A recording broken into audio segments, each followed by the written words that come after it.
3 p.m.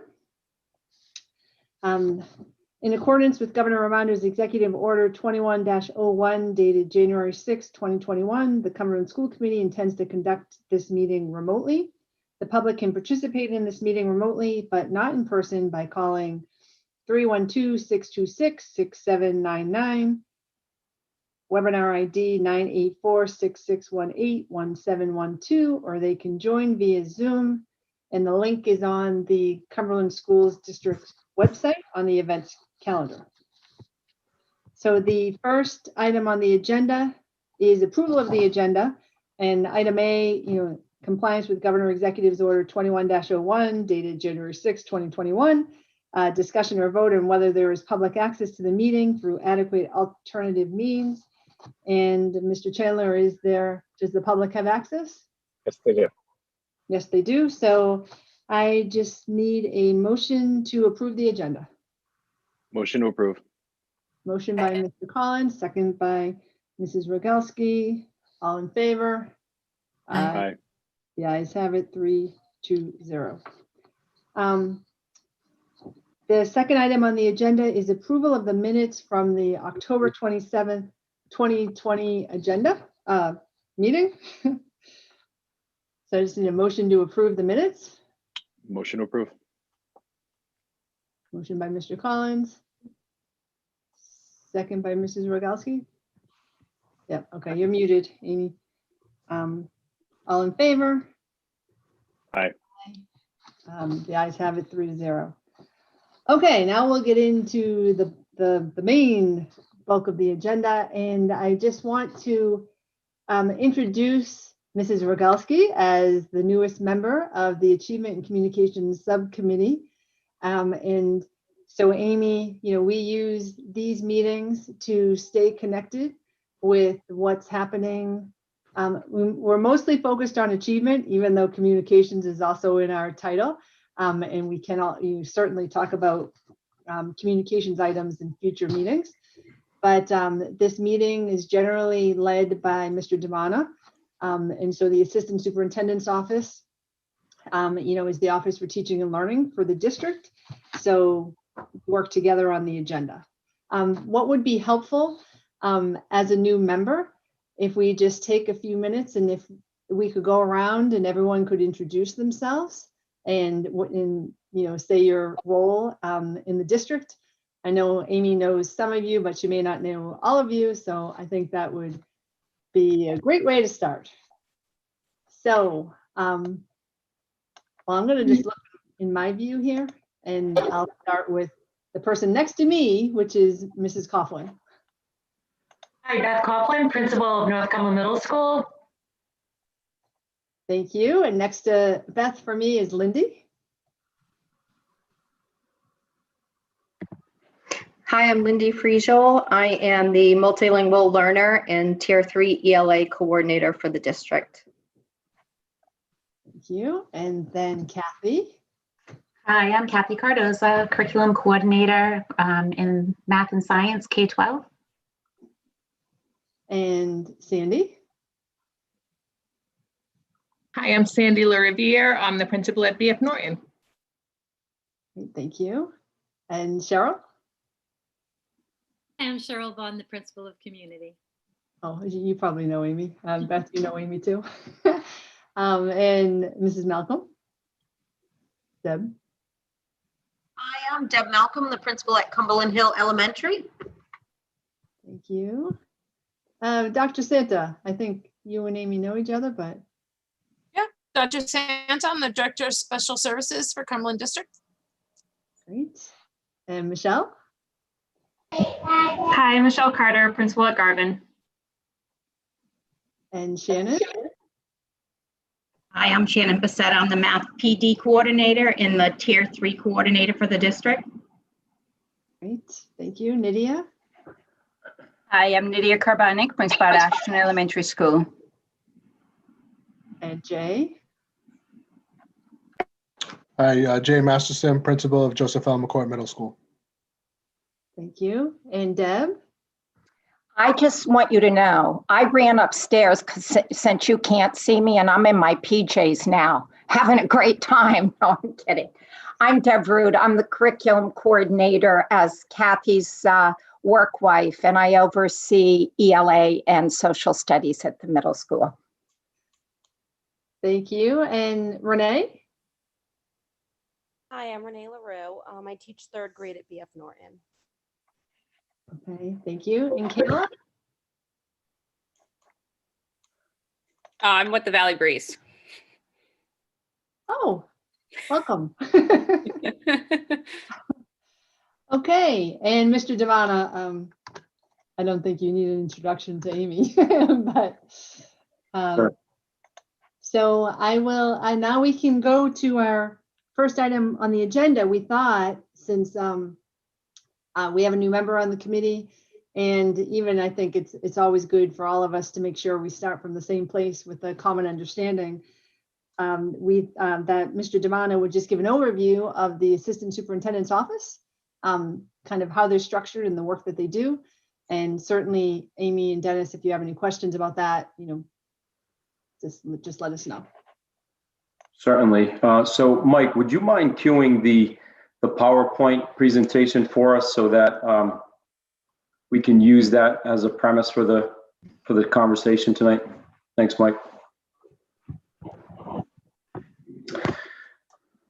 So as part of the agenda this evening, welcome everyone. There are 2 items on the agenda, and as Mrs. Friedman talked about, we're going to start with talking about how the Assistant Superintendent's Office is structured and some of the things that we do. And Kathy, Deb, Lindy, and Shannon are going to talk a little bit more in depth about the things that they do. And then we'll transition to exactly what that title says, which is taking a look at our data progressions during the pandemic. Okay. So under, or within, I should say, the Superintendent's Office, we have 2 curriculum coordinators.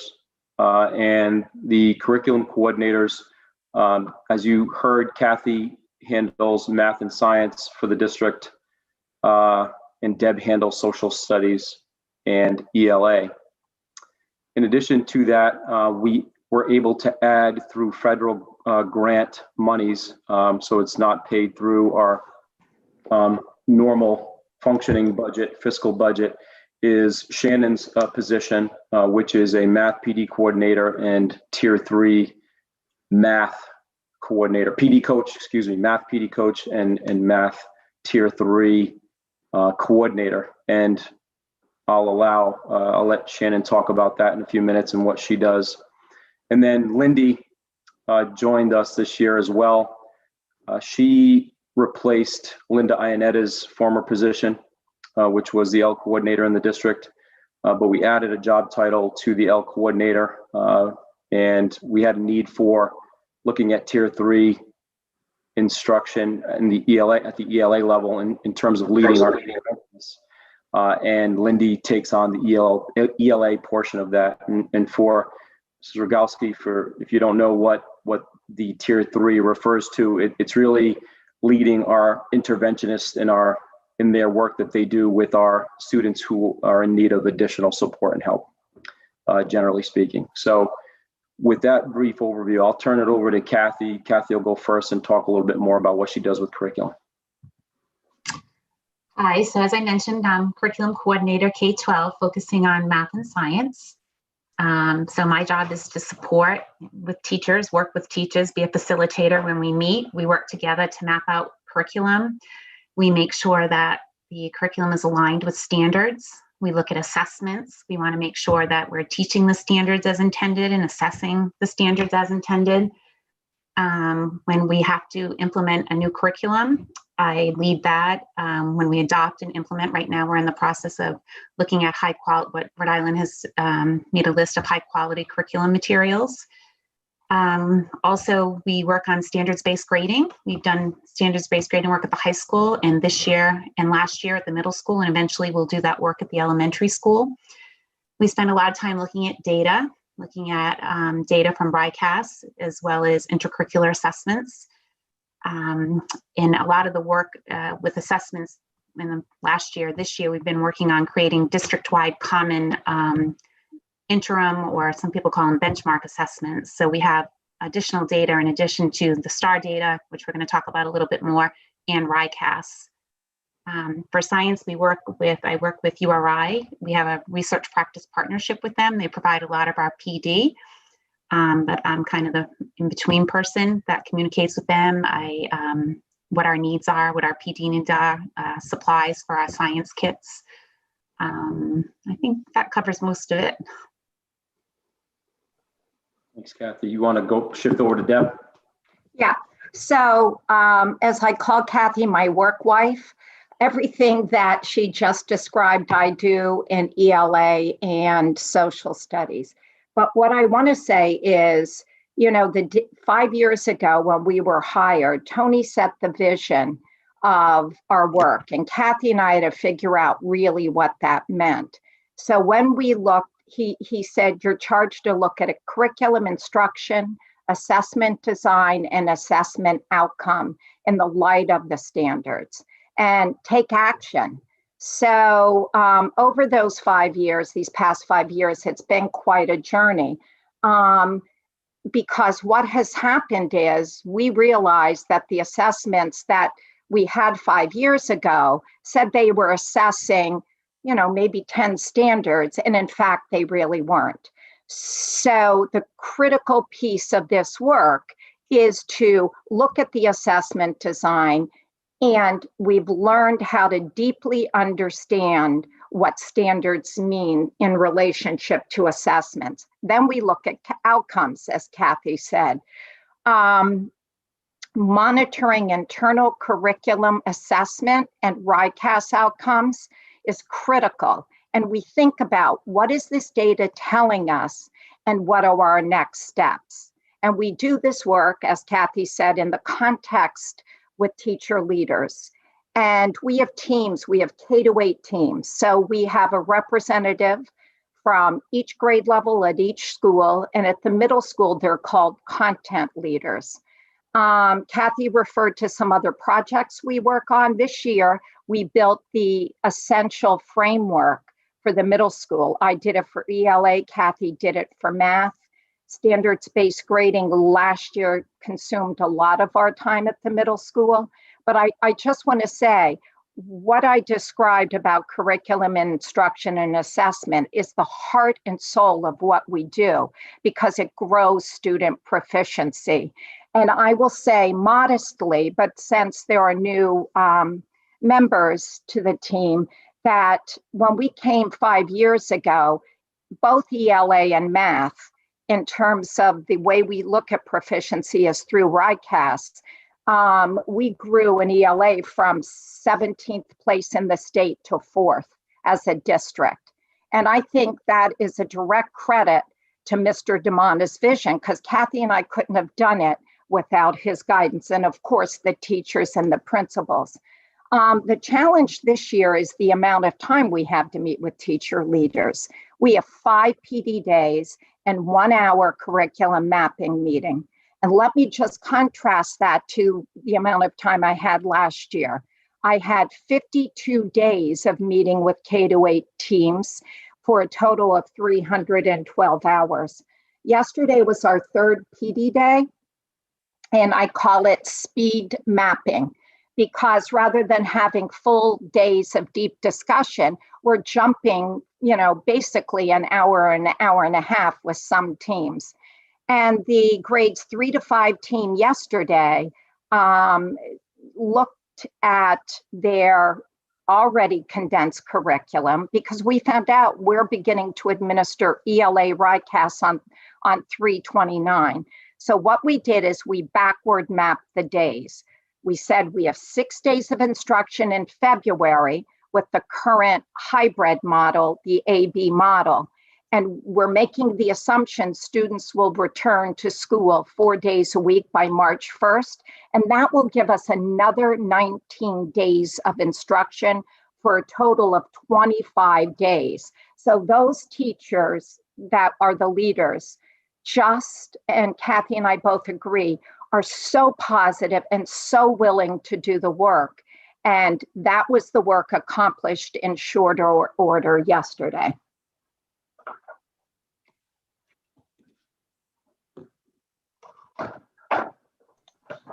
Hey, Deb, can you repeat what you said? We had 6 days of instruction in February. In February. Yeah, and then if we were to return to We have, return in March, you'd have how many more days? we counted 19 days on the calendar. So by, the start date of RICAS, we would have, the total of 25 days. I think in-person days, right? 4 hybrid days a week. Yep, that's what we counted. In person. So that amount of time is better because if we're hybrid in March, we're only going to have 8 days. So that would be a total of 14 days before RICAS, which is frightening. But since the district is talking about going back to school, hopefully March 1st, then that gave us that time and the teachers did the work. Thanks, Deb. Do we want to switch over to Shannon? Hi. So I'm working along with Kathy and doing some of the same things Kathy is doing, but I'm working with teachers and grade levels and schools to coach and offer PD for what they need to support teaching and learning. I'm also coaching new teachers and teachers that are new to the content that they've never taught math before, and supporting them and implementing the program with fidelity, making sure we're meeting all the standards, we're differentiating instructions, helping them plan lessons. In COVID, it's kind of hard, but we're doing some virtual meets and talking about what they're doing and how it's going and reflecting on their teaching. And then on the tier 3 coordinator side, Lindy and I are looking at K-8 math and reading data and putting that all together. And then I'm taking that from there, looking at school data, looking at grade level data, and supporting the math interventionists and the tier 3 students that they should be providing support for, making sure we have the correct supports and the correct goals for them for progress monitoring. Thanks, Shannon. Lindy? Hi, as Tony mentioned earlier, my role is kind of twofold. So I am the Multilingual Learner Program Coordinator and also the Tier 3 ELA Coordinator. So for the MLL Coordinator, that role is quite comprehensive, and it starts with kind of collaborating with registration to make sure we're identifying any potential English learners who come into the district. And then I organize screening and coordinate the screening process for L identification. Along with that goes maintaining the LEP census for the state. I also coordinate all of the Title III and categorical funding grants that we have. A large part of my role is analyzing data, so both parts of my role. So I analyze the district MLL data in conjunction with other data to see how our multilingual learners are doing across the board. I also assist the L teachers in selecting appropriate supports and scaffolds for students. We meet regularly as a team to discuss how students are doing, provide professional development to the MLL teachers. I also collaborate with the special ed department for all of our dually identified English learners. Another large part of my role has been reviewing the instructional models that are currently in place in Cumberland for efficacy. Right now, we're in the heart of access testing, which is a state test required for all of our English learners to measure their English language proficiency. So I've been coordinating those test efforts in order to get all English learners in school to take the test. And communicating with parents is a big part of my role as well. And coordinating an adult ESL program, which I believe has been in the district for several years, and we're hoping to start it up again in a virtual setting within the next couple of months. From my Tier 3 ELA position, that really is all around looking at data, looking at our benchmarking data, maintaining district spreadsheets that house this data so we can, review what's happening. We implemented a new program this year for early literacy screener. So training and supporting teachers around using these tools and the technology for diagnosing and progress monitoring students. I work alongside Deb to better understand the core curriculum and the assessments that have been put in place in the district. We meet with reading interventionists on a regular basis to talk about what's happening with our highest needs students, and work with special ed. That's a large part of our role as Tier 3 people, because students who are in Tier 3 need an appropriate amount of data and support. And that's pretty much what I do. Thanks, Lindy. Mrs. Friedman, would this be a point to pause in case there are any clarification questions before we move on? Yep, for sure. Anyone have any questions? Yep, Mr. Collins. I just had a question for Deb. I just got the days mixed up. She was talking about the variance between staying on hybrid versus the potential to go in person on the 1st of March. And did you say it was 25 days? What was Now, 19 days I counted in March. Yeah.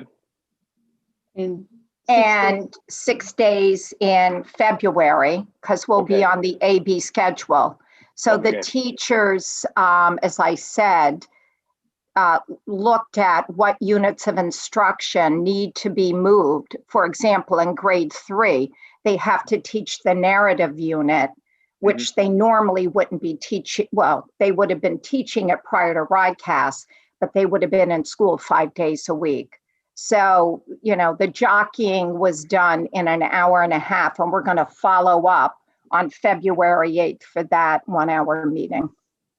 And there's been no indication, maybe Mr. DeMond or anybody can answer, there's been no indication that RIDE has taken that into consideration in developing the RIDECAST? We just got the dates, that's it, right? Yeah, we received the date, so to us, it's relatively it's a go. We've got a plan as though we're going to be starting, as they said, starting March 29th. We have a month for ELA and a month for math. No, but what I'm asking is, usually the RIDECAST is created under the assumption that you have a certain pacing chart. So, in most years, you're doing a narrative, let's just say hypothetically in January, and that's part of your curriculum every single year. But obviously with hybrid and Mondays are independent learning, there's no indication RIDECAST is taking that into consideration, or they've indicated that to you. Yeah, all we know is what was written in the DESE from Mass, and MCAS said it's going to be a shortened assessment. So what we know is that in previous years, RIDECAST and ELA is 2 days.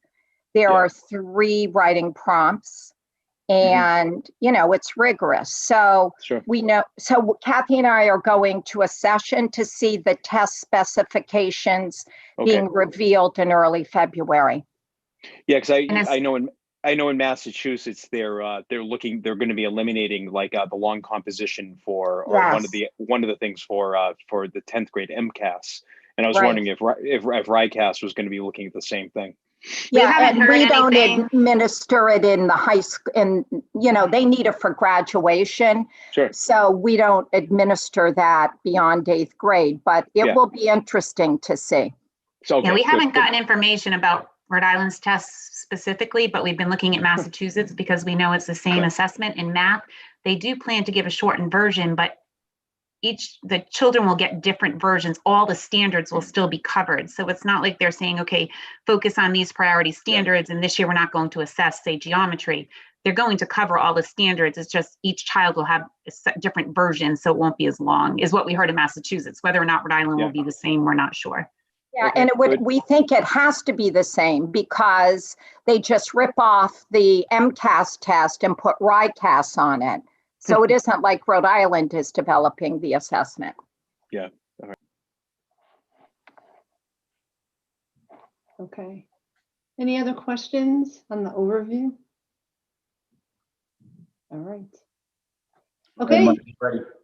Yeah. Well, one thing I would just add, Amy, you'll learn as you are in more of these meetings, and they already said, if I could have counted the number of times we said the word data, that, it is a data-driven achievement focus. So it's not, everything is based off of data, not just RICAS data, internal assessments, STAR data, all of that, and the decisions that are made by Tony and his office are all based on facts, and also facts that we can measure and look at the data. And that's a lot of the work.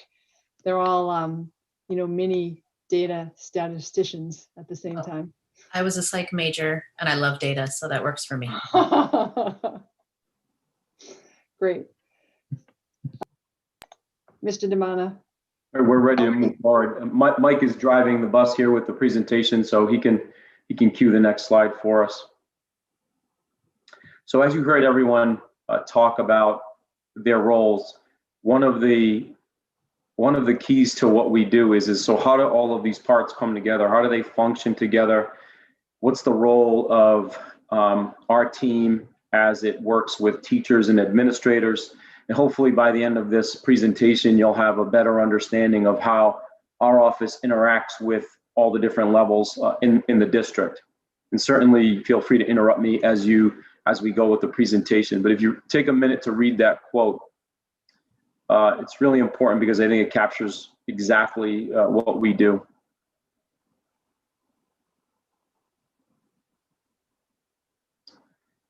The key words in that quote are cultivating a framework that constantly evolves. We don't just teach the same lessons and assess the same way over and over and over again and cycle through it year after year. We approach it very differently. We look at everything through the lens of standards, and our curriculum today may look very different, as Deb was pointing out, in terms of working and Kathy, what they did at the most recent PD day. The curriculum changes. 3 months from now, it could look very different depending on what we're responding to. So everybody really needs to understand that it's constantly evolving. We're ready to go to the next slide, Mike. So we're going to transition into talking about what we're up against with COVID, and certainly the administrators are part of this. So it can be an open dialogue with people contributing and talking about how this impacts their respective buildings. So, but generally speaking, in our office, we like to identify the problem, and it's really about two big things, which are time and condensed curriculum. When we were faced with the pandemic, we know we were losing our normal functioning time, and it impacts scope and sequence, and those two things go hand in hand. So there was quite a bit of work to do in doing that work. We had to do it once in the spring to finish off the year, and then we had to reset it and plan for a much longer interval, which is what we're doing right now. And then the problem statement is really, how do we maintain the trajectory that we've been on? How do we continue to keep expectations high with all of these other variables negatively impacting what we're trying to do and accomplish here in Cumberland? So that's our problem, our challenge. We're ready, Mike. So we talk about data and what do we have available to us. So in the absence of RICAS data, we do have other data sets. And I think that because of that, one of the positive outcomes of this circumstance is I think we've become more sophisticated and diligent in how we respond to students and their needs. I think we're becoming more diversified in that. And you're going to hear about lots of different types of assessments, and don't be afraid to ask what they are. Sometimes we get wrapped up in the acronyms and the assessment names, and we assume that people know what we're talking about, but we'll do our best to simplify it for everybody. Mrs. Friedman, you referenced statisticians, and here we are.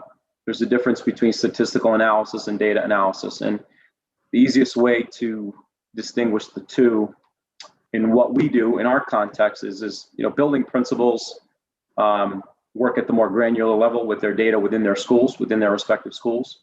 And statistical data is large data, pattern type data that we look at across the district, across grade levels, to look for things that we may need to change at a higher level. So in our office, we do both and you're going to get a little bit of a feel of how we approach that. And we have an example with one school that we'll talk through their data set this year during COVID to give you an example of the whole set. We're not going to go through every school, but just know that we have data on every school, and we just replicate what we're going to show you tonight. So what data do we have? You'll hear us refer to STAR, which is what we call a benchmark assessment. It is disconnected from our core instruction, which means when we teach ELA or math, our core curriculum, this is not a part of or interwoven into the curriculum. It's an outside assessment that sort of generally screens where kids are in skill acquisition.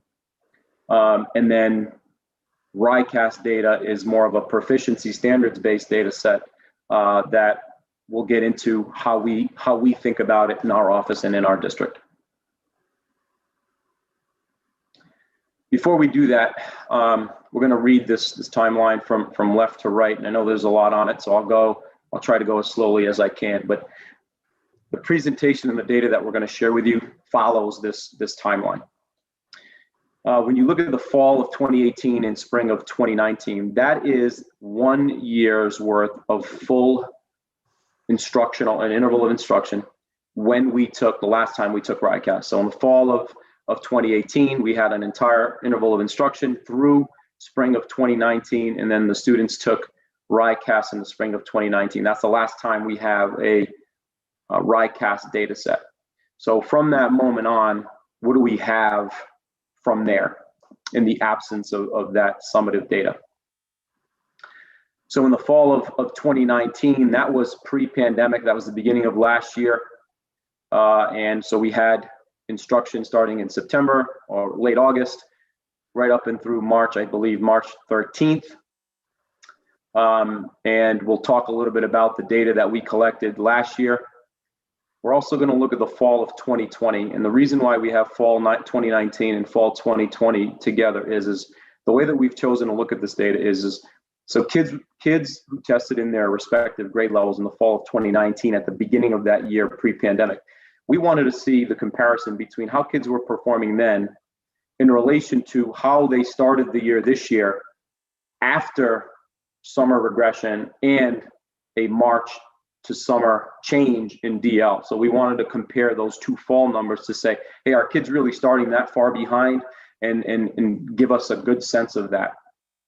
And then we fast forward to the spring of 2021.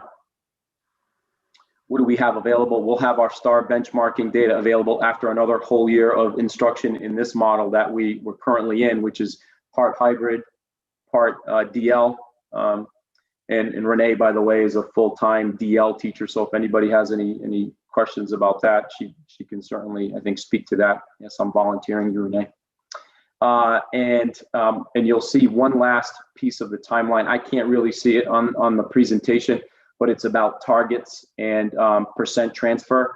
And I'm going to talk to you about how we try to predict performance in our district with the data we do have.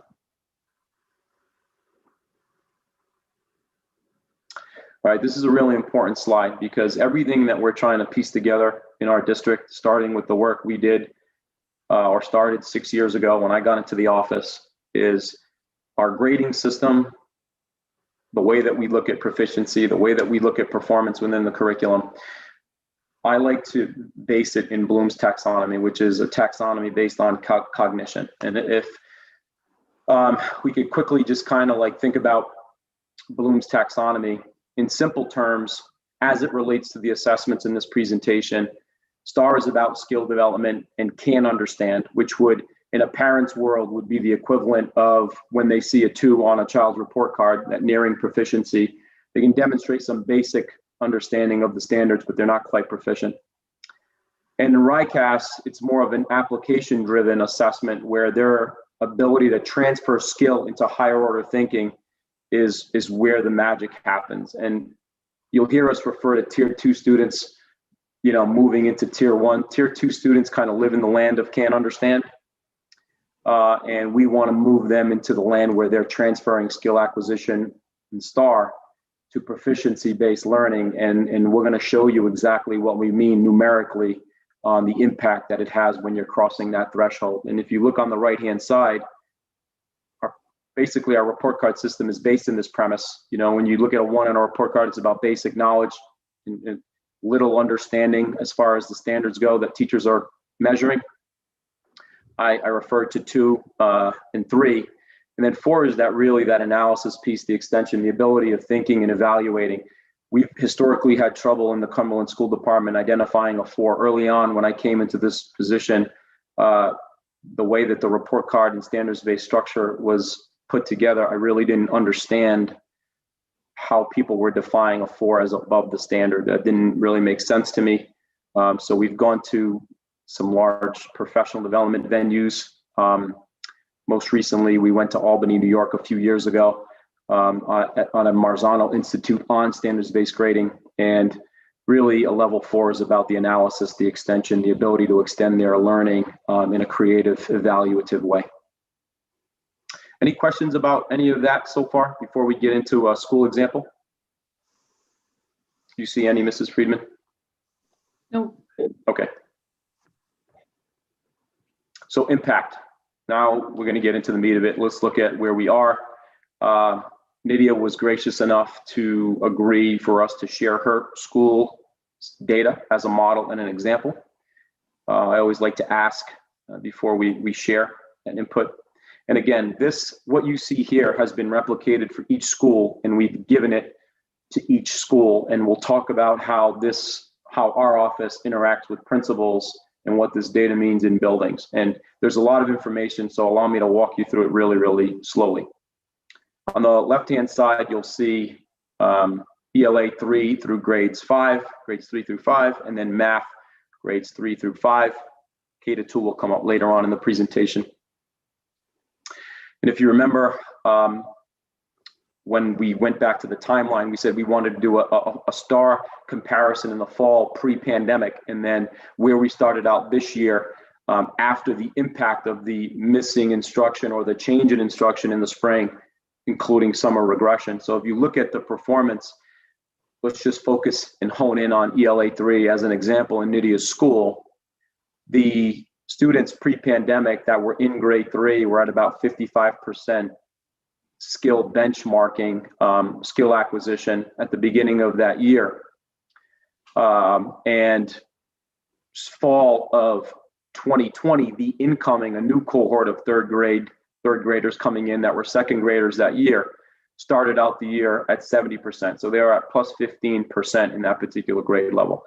And if you just track that number down, you'll see that there are some pluses and minuses depending on the grade level. But generally speaking, the way that I like to look at data is if you look at the STAR Fall 2020 column, it's generally 6 out of 10 kids or 7 in 10 kids in ELA have some level of skill acquisition at the beginning of the year. And then when you look at math grades 3, 4, and 5 in that same column of STAR Fall 2020, it's closer to 8 in 10 kids that have that beginning of the year skill acquisition. And that's the starting point for these teachers. Okay. Any questions so far? I'll pause there. No. So again, we're just looking at where kids are cohort aside. Let's put cohort aside. It doesn't matter. And the reason why cohort doesn't matter is a new group of kids is coming in, and that's where our starting point is. No matter what, fall of 2020, that's our starting point right now. That's where our kids are. Okay. So when you look at the middle two columns tell a different story. now we're going to go back. I'm going to take you back a little bit and say, on the timeline, I talked about the last time we took RICAS, it was a STAR Fall 2018 start, and we ended the interval of instruction with a benchmark assessment in the spring of 2019, right before we took RICAS. So again, I'm going to orient you to the ELA 3, middle 2 columns that are in white. You'll see that cohort, that grade 3, before we took RICAS that year, they started the year at 77% skill benchmark. 77% of students were benchmarked. By the end of the instructional year, that entire instructional span, those same kids tested out at about 86% skill acquisition. Everybody with me? One whole interval of instruction. And then as you track down to ELA 4-5, Math 3, 4, and 5, you'll see, hopefully, you'll see growth, right? Because the kids have had a year's worth of instruction. You definitely want to see that number higher than it was at the beginning of the year. And thankfully, Nydia, in your wonderful school, that's what happened.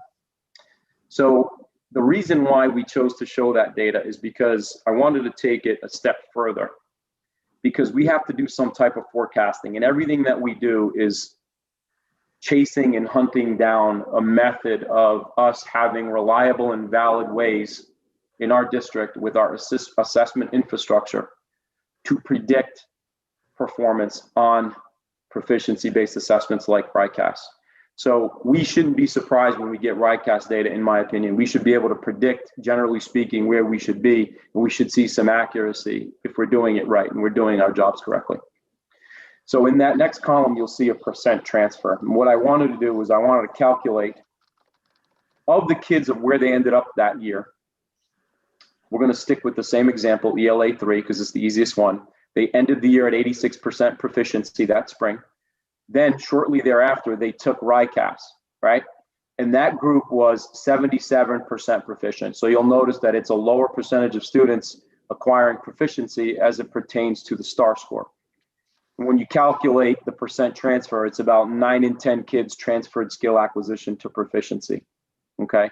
Which means 9 out of those 10 kids were able to not only understand, but they were able to apply their learning on that assessment.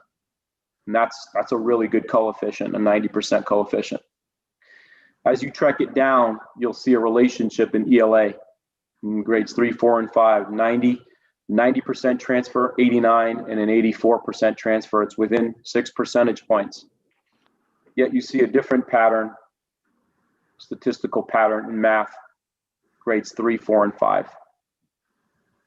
And you'll notice when you look at that, the percent transfer is lower. RICAS scores 9 times out of 10. There are a few instances in a few of our schools sporadically where RICAS scores were higher than STAR, but it's very, very rare and atypical. You'll always, for the most part, see lower RICAS scores because it's a higher level assessment than you will see STAR scores. So I wanted to understand what the percent transfer is in our district. And the reason why I wanted to know that across all of our schools and all of our grade levels is come the spring of 2021, whatever that end of year number is in those grade levels, if we are able to provide some type of general percent transfer coefficient, we could generally understand that if kids in Nydia's school, when Nydia looks at this with her teams, and she talks to her 3rd grade ELA team, and her STAR scores in spring of 2021 come up at 80% or 79%, they're lower than they were when we took RICAS, then we would have to predict with certainty that if we apply a coefficient to that their RICAS score would be lower than the 77% the last time that 3rd grade took RICAS. And when I took the average of the percent transfer across all of the ELA and math, again, it's very general, it was about 65% transfer on average when you take all of the numbers together. Generally speaking, 6.5 to 7 in 10 kids transfer from skill acquisition to proficiency. And that's pretty arming. That's arming information for principals when they are goal setting. And that's why you'll see that empty column when we hand this over to principals, we met with principals individually, and we explain this data, and we try to help them goal set and look at the data in different ways. They can shoot for a higher percent transfer level in goal setting. They can shoot for higher benchmark scores. There's a plethora of things that they can do, but we give them the landscape, and then they take the statistical analysis and they take it a step further in their buildings and go to work. That's a real shotgun version of what this data means and what we're digging into. There are other layers to data that we're looking at, but this was the starting point of impact. This is Nydia's data, nitty gritty, bottom line. There is no gray. This is what her school looks like. Any questions? I know it's a lot to absorb, and if I'm going too fast, just please interject, but certainly a time to pause if you'd like to absorb this and ask questions. This might be coming. You have similar data for all of the schools? Do you have similar numbers for us to see across all elementary schools? Yeah, every school has this exact template with their own respective numbers. They're blanked out of this presentation, but when this particular slide, PowerPoint, has a few different achievement subcommittee meeting topics within it. It's kind of like an all-in-one, so we don't have to go searching for other stuff. It's all relevant and interrelated. So we hid some slides and things that aren't relevant yet, but once this is all done and we've gone through all the information, it's all accurate, certainly can become public for everyone to see. But if you have questions about a specific school, we can certainly oblige. Yeah, I'm more just wondering if across the board, if we're seeing the same transfer percentage. Like, is this kind of an average number or an average idea of where we're going? Especially grade 4 was a little concerning. Grade 4 has historically been an issue in math, and I'll let Kathy's going to talk a little bit more about that in a few minutes. But I would say the general pattern that you'll see across schools is the ELA cluster of 3, 4, and 5, the percent transfer is higher than it is in 3, 4, 5 math. So the clusters are relational. Like, again, if you go back to the 84, 89, 90, that's a higher transfer rate. They're really kind of close together in ELA, but the transfer rate in math is lower, and that pattern is existent and pretty consistent in all of our buildings for the most part. Yes, Mr. Collins. Why do you think that is? I don't want to ask you to speculate. Do you have an idea, or do you have a gauge as to why that is?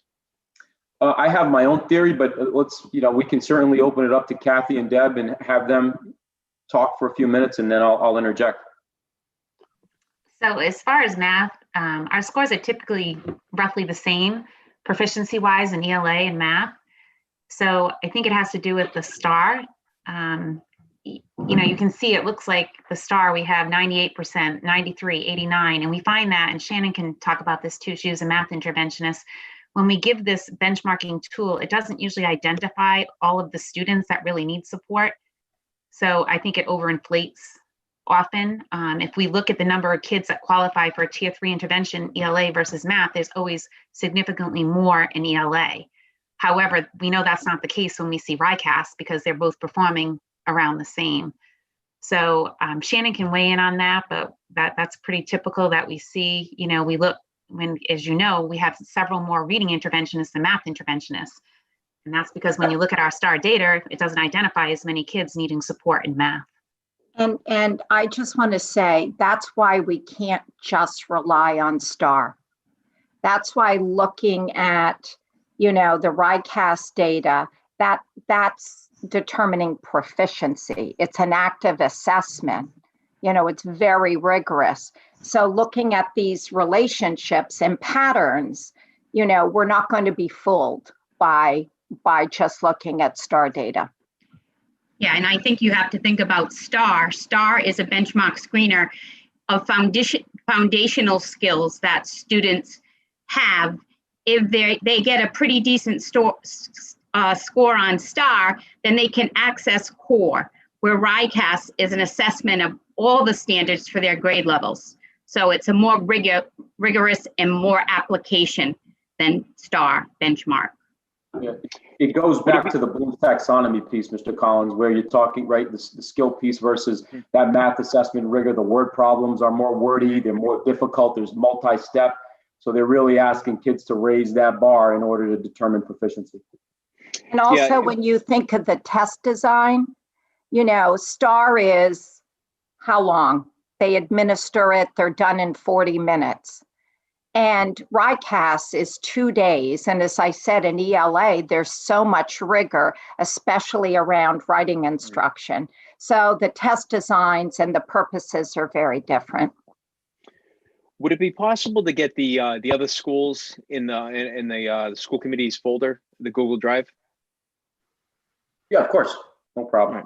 It's on the presentation. We can just okay, unhide them. Yep, it's part of the presentation.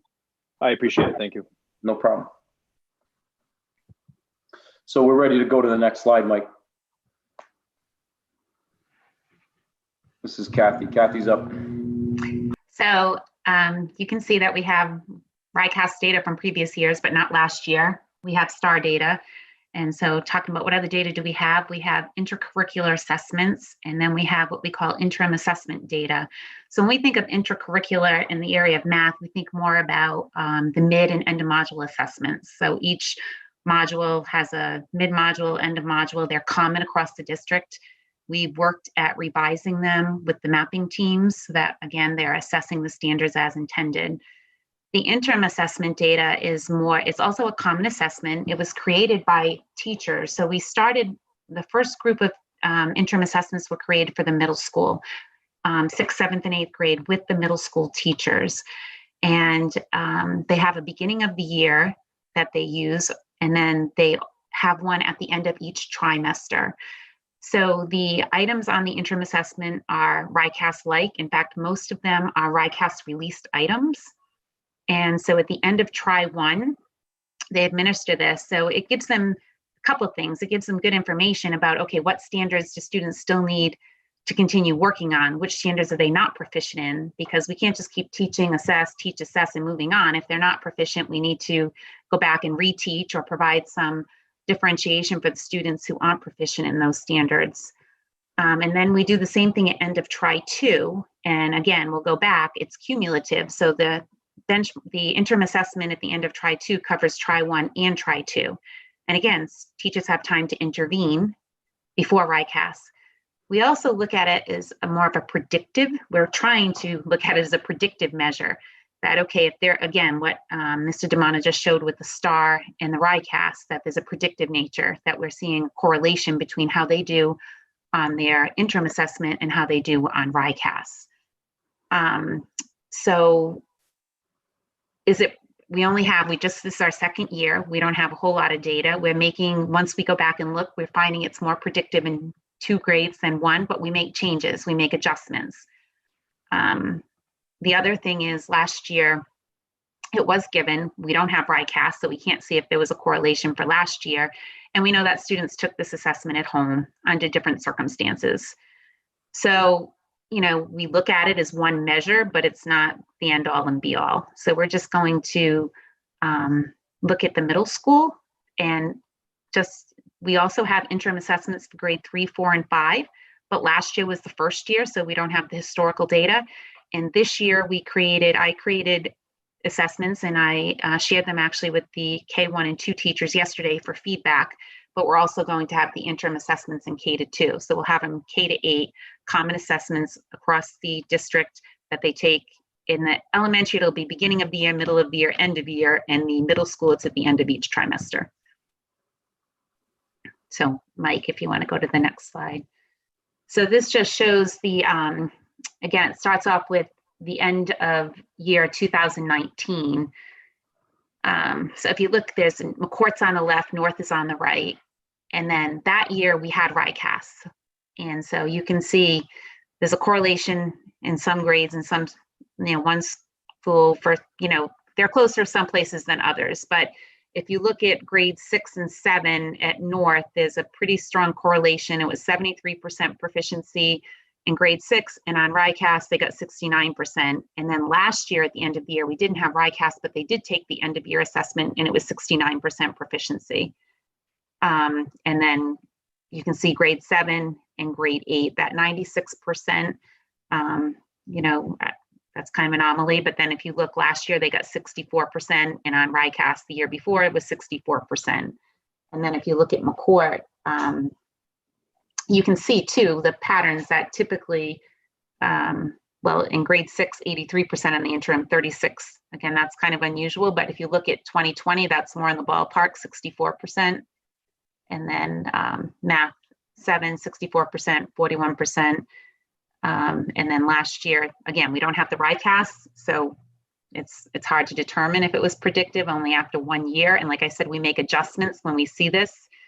And then we also met with the principals and we talked about things like administration. Is everyone administering the assessment the same way under the same conditions?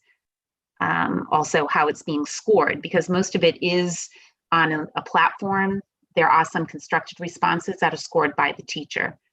But anyway, so this is just another piece of data that we have and that we're going to continue to look at and revise. And like I said, ultimately, it's used for 2 purposes. 1, so we can go back and reteach standards, and 2, so it can be predictive of proficiency on RICAS.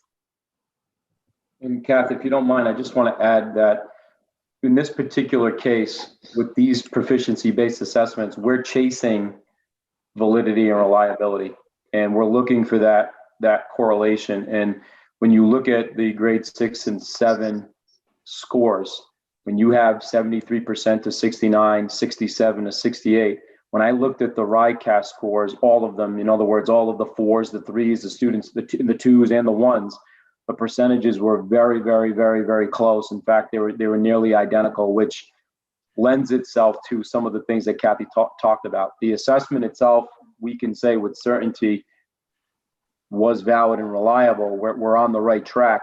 When you see disparities, we have to do more work. It tells us we've got to do more work with teachers in scoring in certain areas, or they're not particularly looking at the assessment and scoring it the same way.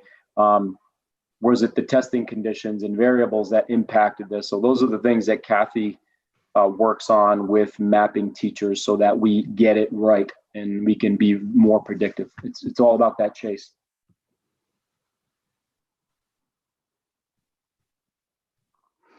So this is the same layout as Kathy described, except we're now looking at our benchmark writing assessments that occur 3 times a year.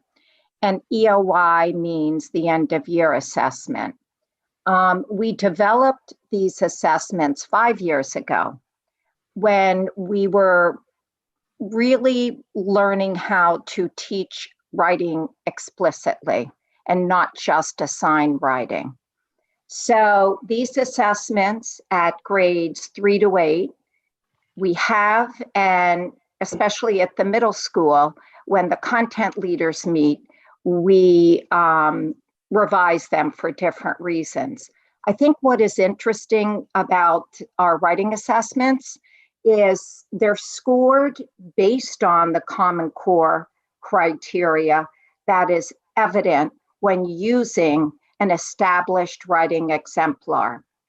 By that I mean each grade level has what should the writing piece look like that encompasses the writing and reading standards.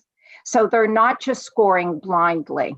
And through the instruction they've had around how to teach writing explicitly, those exemplars ground the scoring of the beginning, middle, and end of year. The other thing we have, the second year of RICAS, they released anchor papers.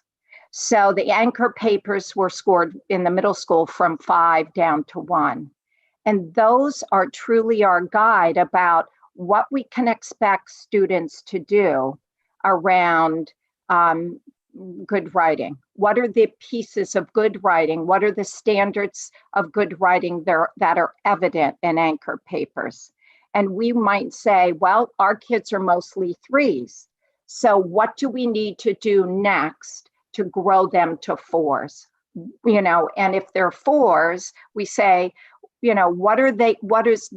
what teaching moves have teachers done to grow those kids to 4s. And I guess the question I have, and I'm not certain, is what is the relationship between the district writing benchmarks and RICAS? And can it be used as a predictive measure of RICAS outcomes? And then just simply, what do the EOY results tell us as standalone assessments? So let me walk you through this data. When you look at grade 6 in 2019, and then their proficiency in 2019 via RICAS, and then you look at the same items for grade 6 at NCMS, you can see there's a relationship. And the relationship is, yes, the writing is, is different. I mean, the test design is different, but there is a relationship. RICAS has 3 writing responses that kids have to complete in 2 days. They're longer texts. And our writing benchmark is 1 assessment, 1 text source. So there's some difference there. In addition, we know in grades 6 through 8, 47% of RICAS depends on their writing. 47% of the points are for writing. Grade 6 in both schools looks fairly predictive. When we go to grade 7 at NCMS, we can see the same kind of relationship, the 78% to the 81% proficiency. When we move to grade 8 at both schools, there isn't that strong relationship. And we've met with Beth and Jay about this, and some of the hypotheses are grade 8 teachers feel a great sense of urgency to prepare kids for 9th grade, right? Getting them ready for high school. So that idea of getting together, looking at the anchor papers and understanding that they're responsible for grade 8 standards is another conversation we need to revisit. And when you look at the writing 2020 at both schools compared to the 19 writing, just the and EOY, yeah, there's a drop and there's a gap. And so DL impacted kids, and we're going to see if that same impact is translated into RICAS proficiency. Any questions? I have a question, Deb. It's it's a lot to take in, but if we look at end of year 2019 and then RICAS 2019, in all grades at both schools except 1, the end of year assessment percentage was lower than the RICAS assessment. But if you look at ELA's grade 7 in McCourt, saying 78% end of year spring 2019, but 45% on RICAS, whereas in all the other ones, they performed higher on the RICAS. Do you have any idea why that one's different? Yeah, so you have to remember McCourt acquired teaming in 2019. So they had new faculty. So that idea of inter-rater reliability, meaning sitting down with team members to be able to score together and accurately, that's the vulnerability of VLA, because it is, it's an art form, and it isn't just simply, math is more concrete. So there was a change in staffing a new teacher at that grade level, and that I think speaks to that inflated score. Thank you.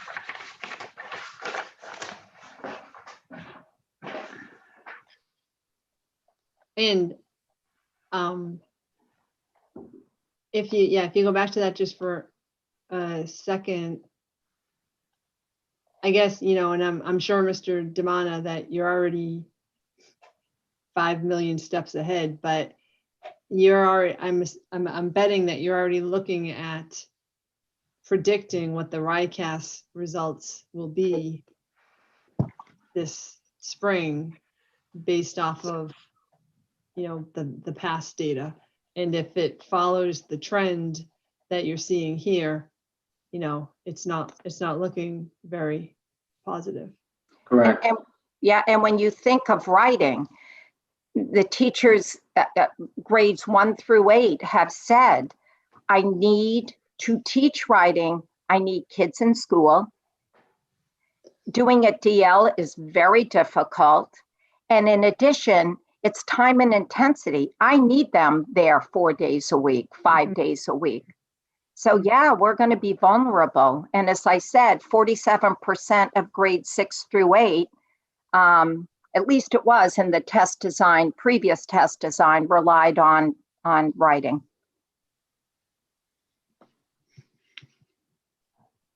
Okay.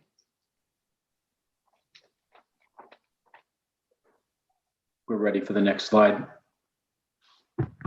So this is, I crunched numbers for 98 classrooms, 2 years of data for grades 3 to 5. And Sandy was very nice to allow me to use her data so I could talk a bit about how it impacts elementary schools. And if you go to the light blue, you're looking at the end of year writing in spring 2019. And there looks to be good predictability. Grade 3, yes, you're going to say their EOY underpredicted the great proficiency that kids achieved, a remarkable proficiency at BF Norton. I mean, BF Norton was the 3rd highest RICAS scores for the elementary that year. I think that speaks to one thing. We noticed that the grade 3 RICAS was much higher than other grade levels, the outcomes across Rhode Island and Massachusetts. So once again, is that test design? We don't know. We'll have to see. But there's good reliability between grade 4 and grade 5 in predicting the proficiency. Now, when you move to the dark blue, you're going to see the drop-off in performance in grade 3 specifically and in grade 5. And I think that speaks to equity issues.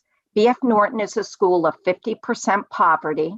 There is, we know what goes along with poverty in these times. And Sandy and the teachers at BF are doing remarkable things, but if kids aren't accessing the curriculum as they should be, for a variety of reasons, these are the kind of results that we see. But to Sandy's credit, and I think Michelle is doing it too at Garvin through Title I funding, they are going to start an 8-week after school program soon, just kind of, and other principals might be doing this too, but I just know of these 2 schools, kind of as a kickstart to RICAS. So they're responding despite all the other things they have to do. They're attempting to respond.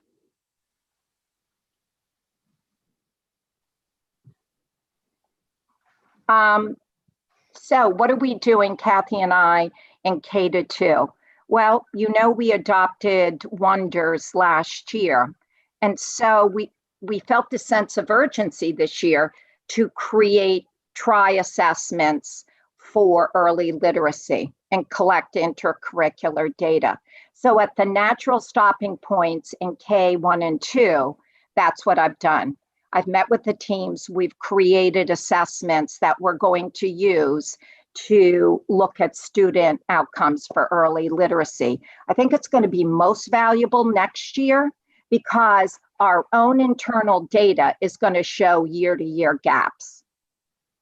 In K1 and in 1 and 2, it's very hard this year to provide small group instruction because of lack of time and kids can't be close together. And that's the hallmark of early literacy, to have your tier 1 instruction and small group. So I'm expecting gaps next year, but we will have this data to look at. So in math, again, we talked about the intercurricular data, which is the end and mid and end of module Eureka assessments. We now have the interim assessments, which are district common assessments, and RICAS. And then the next slide just shows the limited data that we have for 3 to 5 from last year. So Mike, if you can go to the next one. Yeah, it just shows. So if you look at grade 4, and you can see, okay, RICAS, when they were, this is the same cohort of kids. So in 3rd grade, 68% of students were proficient on RICAS. The following year, we didn't have RICAS, but 68% of those kids were proficient on the benchmark assessment. And then you can follow from there. So the first column is RICAS 2019. The same kids go to grade 4. What did they get on the benchmark assessment? Because that's all we had. We didn't have RICAS. We didn't have STAR. Then the same thing for grade 5. It's just the same cohort of kids. You know, what they scored on RICAS in grade 4, and then the benchmark assessment in grade 5.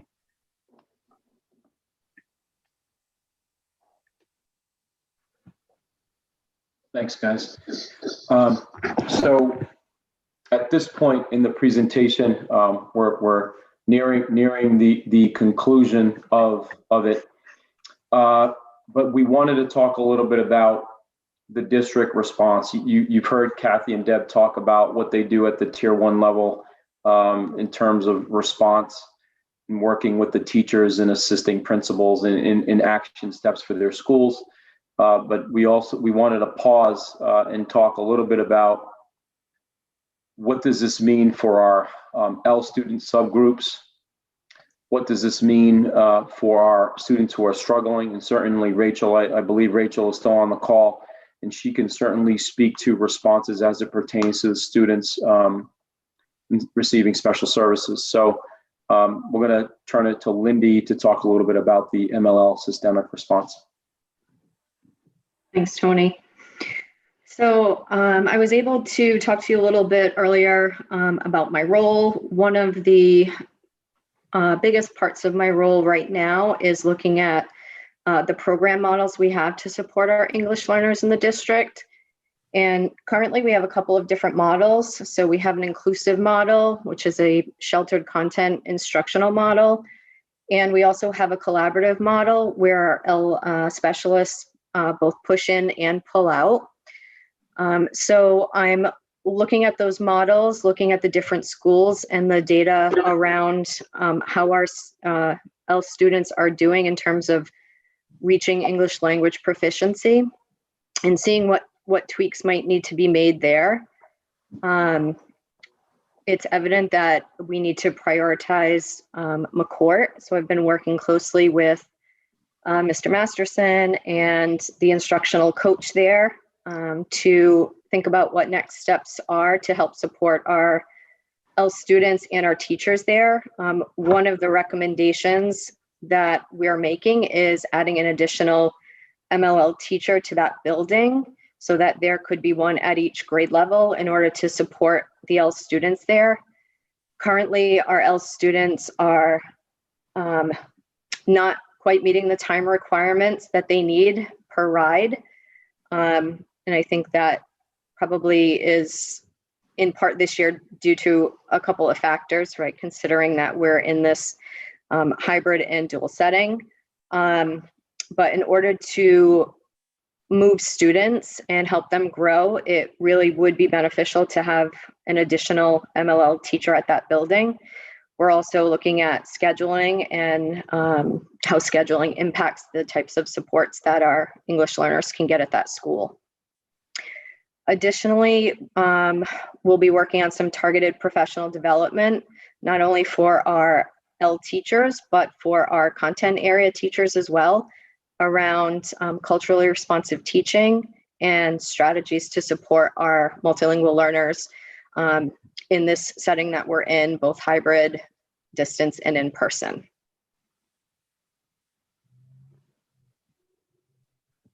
Actually, Mike, can you go back to that? Thank you, buddy. Shannon is going to take the middle column. Thanks, Tony. So I've talked a little bit about some of these things, but the map, this is new to the district. We've had a lot of support in ELA, but math has been not as supported like for teachers. So hopefully my job in coaching new teachers, they will learn the program and understand and have a deeper understanding of the Common Core state standards, how to teach the lessons with fidelity, and how to differentiate to support all learners in their classroom. I will offer PD to them on whatever they need, model in their classes, co-teach with them if that's needed. Kathy and I are doing K-5 math mapping. We started last year with 3, 4, and 5. This year we began with K-2. From what Deb said, we haven't had a lot of PD time, but we have gotten together to change our outlook on what we're teaching this year, prioritizing standards to make sure we're hitting all the standards we'll need to take RICAST later on this year. I'm working with the 4 to 5 teachers, and Kathy's working with the K-2 teachers.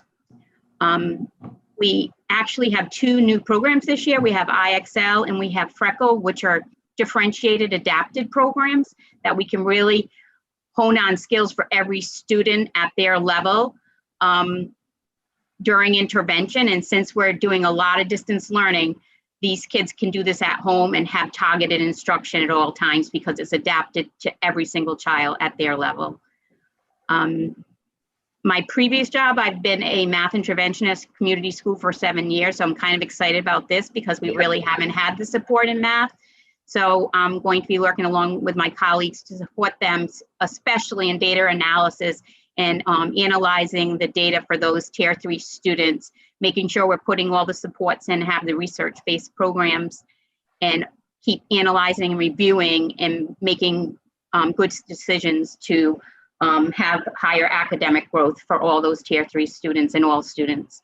And then data analysis goes along with all of this, and that's what's constantly ongoing for us to make the great decisions we need to make to for teaching and learning and for growth in our district.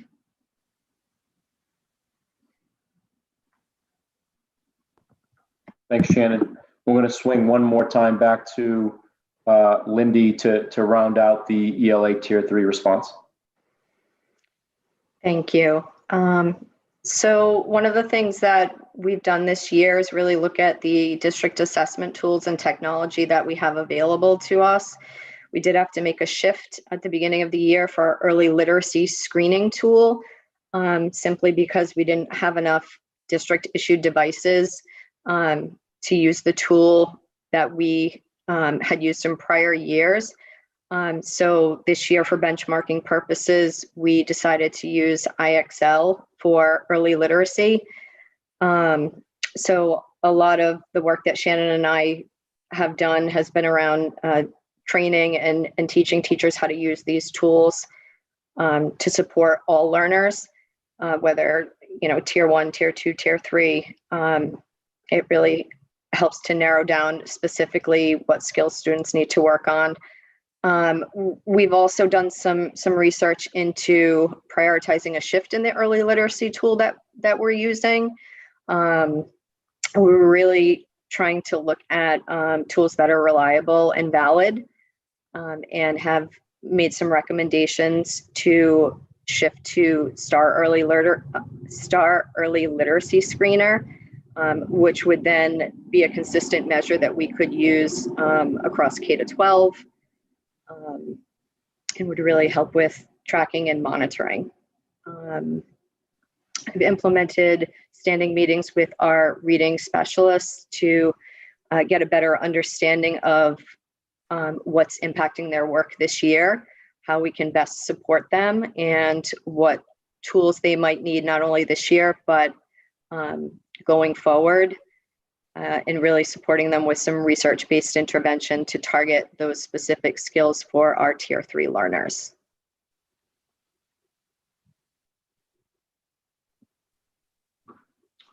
And lastly, you know, the question that we keep asking ourselves with all of this is, you know, what does our school department need to do to respond? And we continuously ask ourselves that, and it really boils down to really 4 things. There are 5 there, but 4 and 5 are really related. You know, we're at a really critical point, and I really need to stress this to everyone who's on the call. We're at a really critical point in Cumberland's trajectory in terms of sort of the inverse relationship between the needs that we have that are climbing in terms of curriculum, that mandates that are coming down on us, staffing needs that we need more help in our schools with certain things, scaling the programs that we have. I've talked about, if you don't scale it like a business, you know, performance is going to tail off. And in the opposite, you know, we've got funding issues, we've got gaps that are being caused, financial gaps that are being caused by the pandemic, state aid, potential loss, and all of that presentation stuff. I think Bob and Alex are going to do next week. But you're going to see that our needs for interventionists, principals are putting together their budgets right now. They have lots of needs. I've seen their budgets. They haven't met with Bob yet on it, but I know that there are plentiful in terms of things that they need to do their jobs in their buildings for their kids and their teachers. You heard Lindy refer to number 2, where we're adding personnel. The English language learner subgroup is a big part of the accountability system from RIDE and how we are assessed. And until we can get those kids to perform and exit, you know, those language programs, exit on time, our schools are going to get dinged. And we have that data. That'll be a future presentation. And I'll explain what that means. We got to remain focused on the things that whatever got us here to where we are at the pinnacle pre-pandemic, we're going to just continue to do until we get back to where we need to be. And one of the biggest things is PD. You know, Kathy and Deb, generally speaking, in the office, they have 312 contact PD hours with teachers. The way that we've structured PD, we don't rely on PD days, you know, to help our cause. And that's reduced to 30-something hours under this calendar. So when you're talking about lack of time with teachers, it's just one other huge variable that we have to contend with. It's our reality. So at this point, the rest of the slides on this are for different topics for different evenings. And it contains other information that we feel is important to share with you all. But if anyone has any questions for us, principals may want to interject and talk. So I'll turn it back over to you, Mrs. Friedman.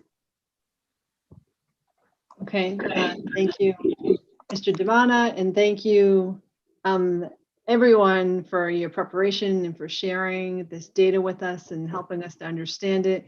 It is a lot to take in, but I think the general story holds true across all of it, that we need to look at the data to understand student achievement, and we're finding ourselves in the hole. You know, we can predict where we're going to end up due to this year of the pandemic, and you know, it'll be interesting to see what that's like across the state too, and what impact in-person versus hybrid versus DL has, and looking at, you know, looking at schools that are in person more than we are, and what impact that may have.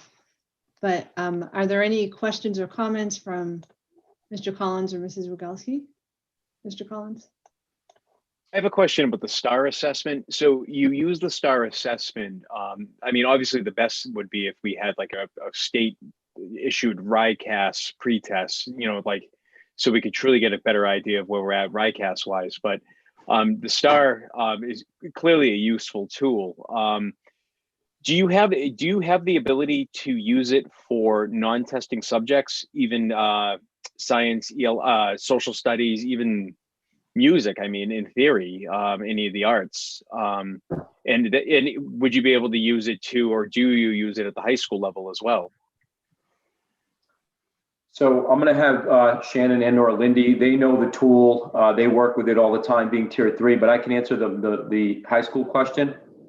We do buy licenses for the high school, but it's mainly for a segment of the students who still need foundational skill work when they arrive, as freshmen and sophomores. So it's a limited number of licenses. We ask Adolfo, how many licenses he feels he needs for his school, and he shares that information with Lindy and Shannon, and they get the licenses. So they do use it, and it's for their most foundational needy students. And I'll defer to Lindy and Shannon as far as how much more of the Renaissance tool does it get into other subject areas. Just quickly though, would you be able to find a benefit if the high school had more of it? Is it something you would be interested in if we had more licenses? That's an interesting question. I think the high school, would it doing a screening tool, I'd have to think about how an ELA teacher in 9 and 10 and 11 and 12, how they would utilize that data to their advantage within the context of their curriculum and within the context of how they've already designed their assessments and what they do. And what I mean by that is the high schools are mainly independent in that their curriculum is developed by teachers, right? They themselves are the content experts. They're developing their own curriculum. They're not using a program yet. That's coming. So right now, I don't know what the efficacy of STAR would be for the general population instead of the foundational kids, but maybe as we progress to what the state is asking us to do at the high school level in the coming years, there may be more of a need to have a screener. But I have to think about, that's a great question. I have to think about that a little bit more. Well, I'm just thinking in terms, the teachers are kind of autonomous in the curriculum development, but they are bound by standards. I teach how I want, but I have to meet certain standards. And I just think that even if it would help with just departmentally figuring out where you're at as a department. So in the case of a social studies department, how well are the US history teachers doing teaching, say, the Civil War? So if you have 3 teachers teaching it, how do there's human error in that curriculum autonomy, and just to kind of get more of a standardized, just to bring everybody up and to learn off of each other. Yeah, the way you describe it, it's something to look into. I'd have to talk to the department chairs to see how they would bridge the use of it and how it would actually impact and change instructional practices in the classroom, right? That's the key, is when you take that data point, what are they going to do with it? And the other part that I'm thinking about is when you have leveled classes at the high school, you have the honors and all that, would it be more efficient if you targeted expanded the population that you use it with, right? Not the AP kids, but you're using it with an expanded population for specific purposes and not just a small segment of the population. So that's a great question. Mr. Rogowski? And I'm sorry, just as for the elementary at the 3 through 8, is STAR something you could use at that level as well? For other things outside of ELA and math. Oh yeah, right. I believe it's a universal screener, but I believe it's only for math and reading. So it's a screener to give to all your students to get an indication. I think it's more came about because of response to intervention.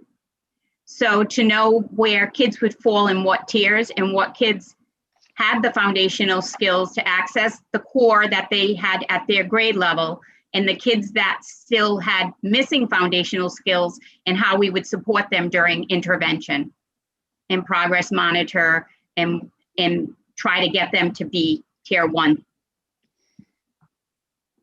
If that helps.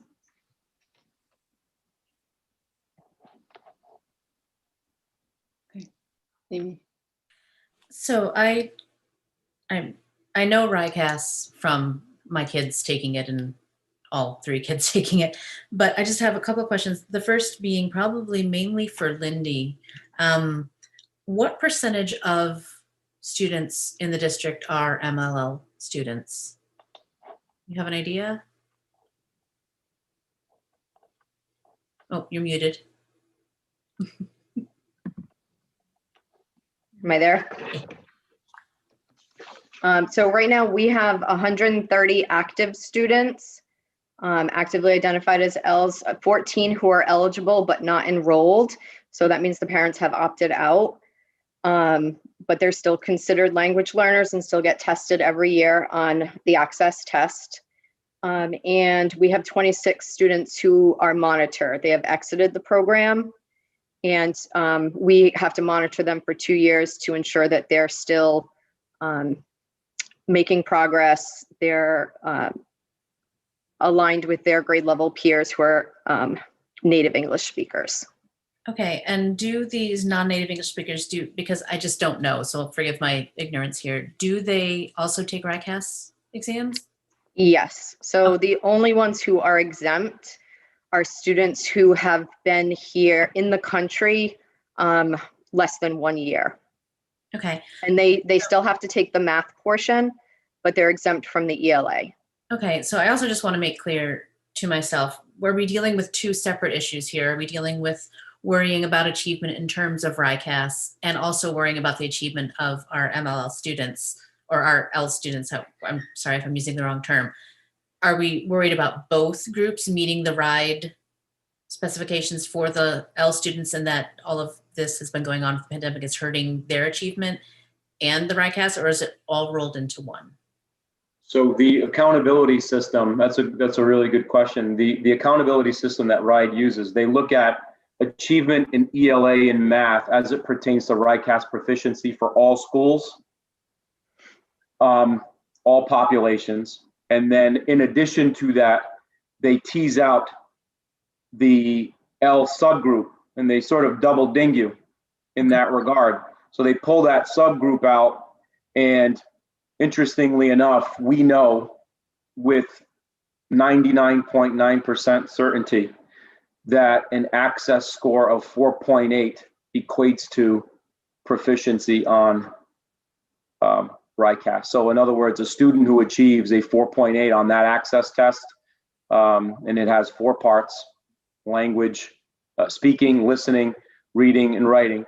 If they achieve 4.8 cumulative score, they're 500 or higher scale score on RICAS. We know that and I was wrong. Deb was right. Deb Rude was right. She challenged me on that, and she's right. It was with nearly 100% certainty. Okay, thanks.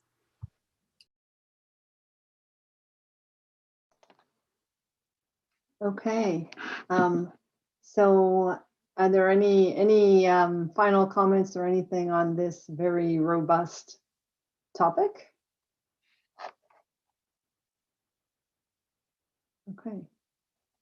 Well, again, thank you everyone, not just for preparing for tonight, but just the work that you do every single day to make sure that you're focused on the data and student achievement in the district and the impact that the pandemic is having. This was really, really helpful. The next item on the agenda is the discussion of future topics. So we had a list of topics. We always have a rolling list of topics that we consider. And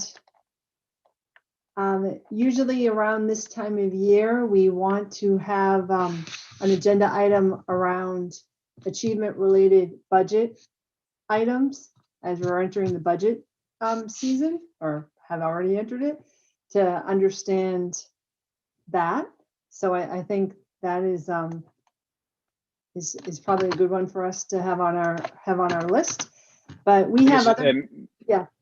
Madam Chair, I would also add that Mr. Damana in his presentation highlighted some of the things towards the end about staffing interventionists, adding ELL subgroups. So I think that's, I took note of that because I think that's, if we're going to talk about achievement, you have to got to give the chef the ability to buy the groceries, so to speak.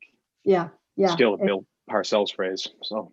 Yeah, and it's an important piece of this subcommittee's job is to make sure we bring that information to the full committee so that they understand as we start talking about the budget overall. And so Mr. Devano would typically start putting budget numbers together for us to help us understand what does it mean if we're going to add. So I think that item around budget related items is one that we probably need to address in February, Mr. Devano. 1000%.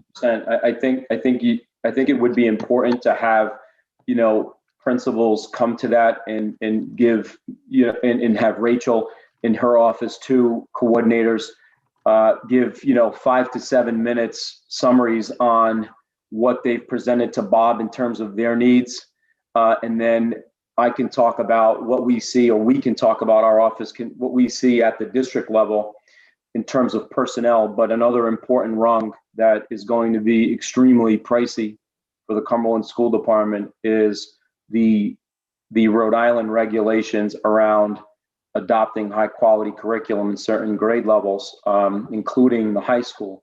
And there are some major costs that are involved that we're going to have to incur over the next 3 years. And in order to stay on RIDE's timeline to be compliant, we're going to need to talk about those things sooner rather than later. We're getting the numbers together now loosely, but we're talking about hundreds of thousands of dollars.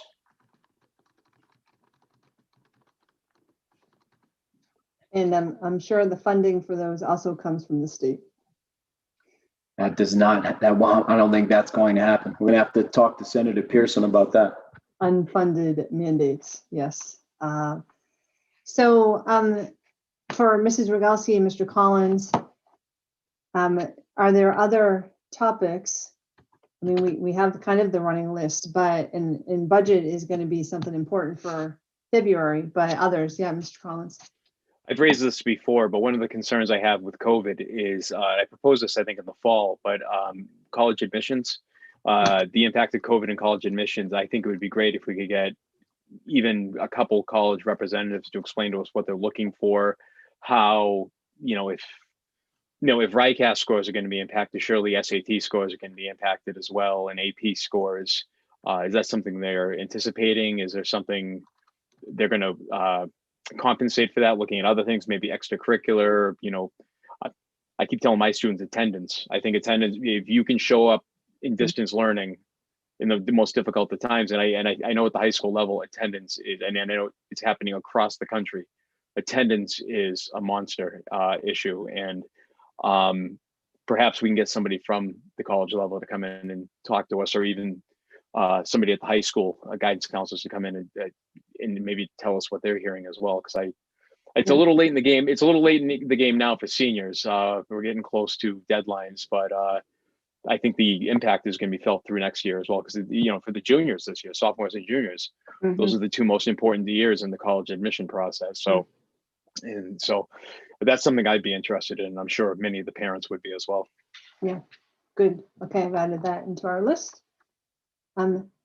Anything in particular, Mrs. Rogalski, that you'd like to add on to our running list?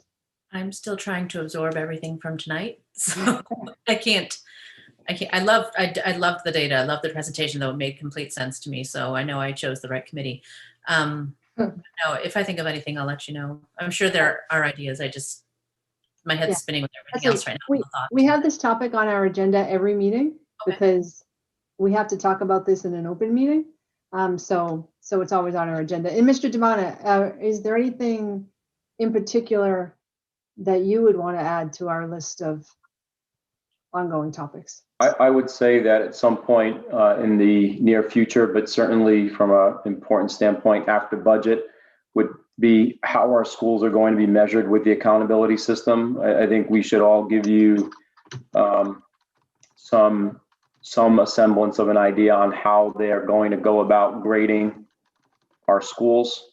And certainly when you have the COVID impact and they're forecasting the accountability system to be back in play after they take RICAS, we've got to be thinking about what our school profiles are going to look like. And we can just generally quickly in a 45 minute meeting talk to you about what it is that they're going to be measuring with schools, what's the data that what's the data they use, and again, what we can predict, what stars our schools are going to be. Unfortunately, I think the accountability system is missing the mark, in my opinion, for the state, but we can talk to you about those things. Okay, all right, thank you. Okay, so we have our running list, that's good. And next item on the agenda is public comments. Oh, Dr. Santa? I'd love to do a 30 to 45 minute presentation on the state of special ed. I'm growing very concerned about the level of need that we're seeing in our preschool as well as into our early elementary groups. And I have planning obviously and ideas, but I'm very concerned about the impact on the budget, et cetera. Okay, thank you. Okay, great. And the next item on the agenda is public comments. If you are on the call or on the phone, you can raise your hand. If you're on the call, you can *6 if you're on the phone. Do you, Mr. Chandler, see anyone? We have one member of the public, Sam, but at this point, there's no hands raised. Okay. All right. And the next item on the agenda is adjournment. So I need a motion to adjourn. Motion to adjourn. Second. All in favor? Aye. Ayes have it, 3-0. And the meeting is adjourned at 7:15. Thank you, everyone, very much. Yeah, that was great. Thank you so much, everybody. That was great. Have a good day. Oh, good night, and good luck tomorrow. Bye. See you. Good night, everyone.